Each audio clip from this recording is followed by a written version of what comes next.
Yang puniki sangging saning ayah ngarian duweni puniki yang pesayangan anak agung gede Rayu Wijo saking puri benawah petak Gianyar kumanti kondana titiang sampun turun temurun titiang wantah turunan tidak anak bungkak enom ketik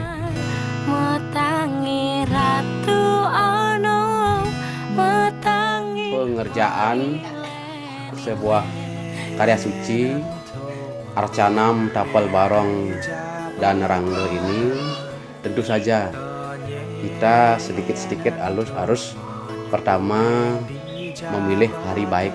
Setelah proses upacara itu disertai dengan memukul dengan alat tatah atau pahat dan alat pemukul yang disebut dengan pengotok.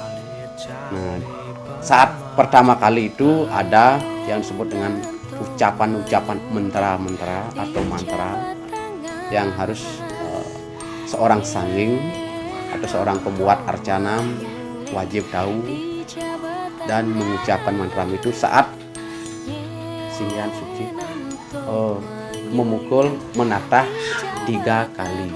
Setelah proses pengawalan itu baru dilanjutkan dengan proses pengerjaan, yaitu dengan yang disebut dengan istilah makalin atau nyalonin.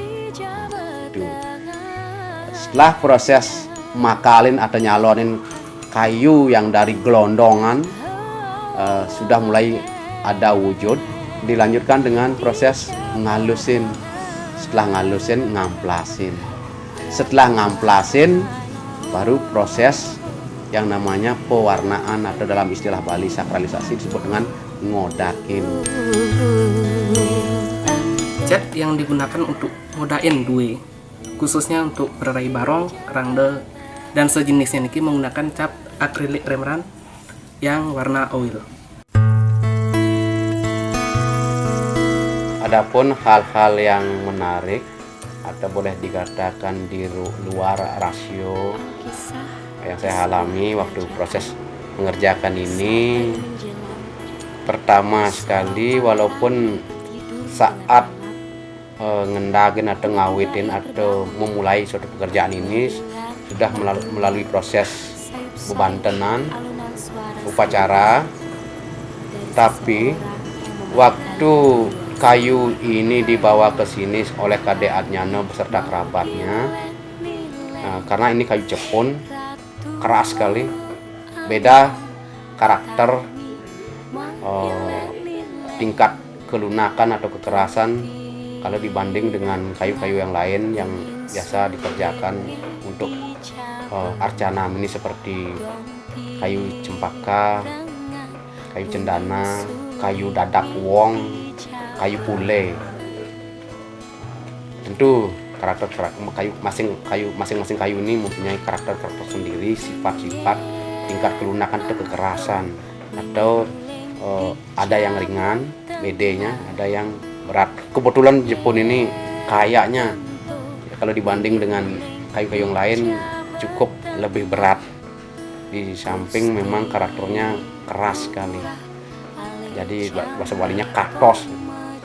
Saat hal yang menarik yang saya katakan saat dibawa ke sini masih gelondong, tidak mungkin gelondong itu saya pahat sedikit demi sedikit, jadi akan makan waktu lama sekali dan tentu cukup alot.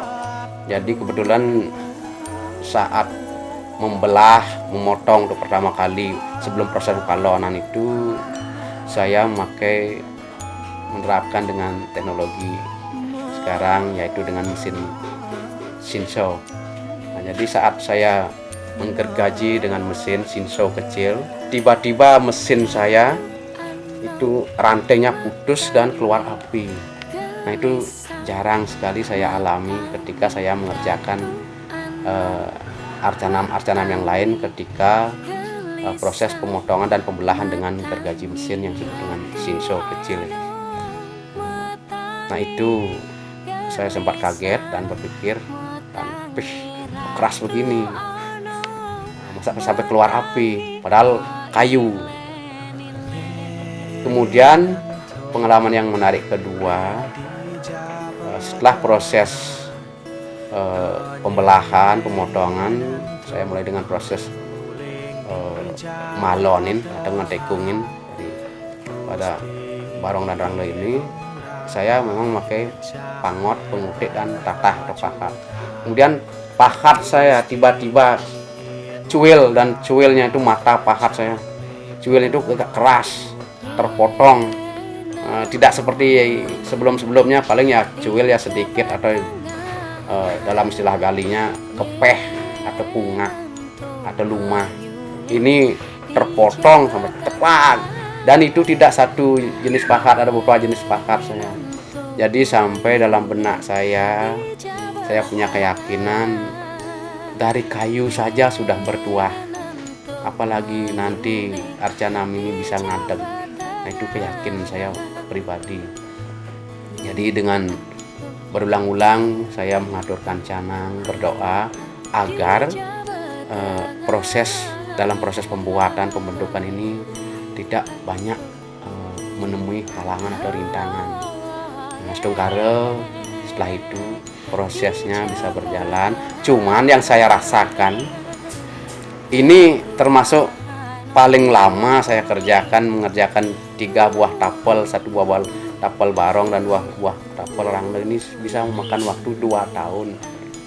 Kemudian pengalaman yang menarik juga yang lain, ketika mulai terwujud dan mulai ngeratap itu artinya menghubungkan atau menyambungkan dari rambut, aksesoris body dengan tapel atau wajah terbaik. Setelah proses ngatep ini dilaksanakan, yaitu kemarin waktu hari Rebo menjelang Saraswati yang disebut dengan Buddha Urip. Nah, itu saya juga mencari hari baik atau dewasa hari malamnya, walaupun yang disebut dengan mimpi, tapi yang cukup saya rasakan dan cukup berarti dan bermakna bagi saya sebagai individu atau pribadi, walaupun mimpi itu tak perlu saya jelaskan. Nah, itu beberapa hal yang menarik yang saya alami waktu proses pembuatan Arca Nami.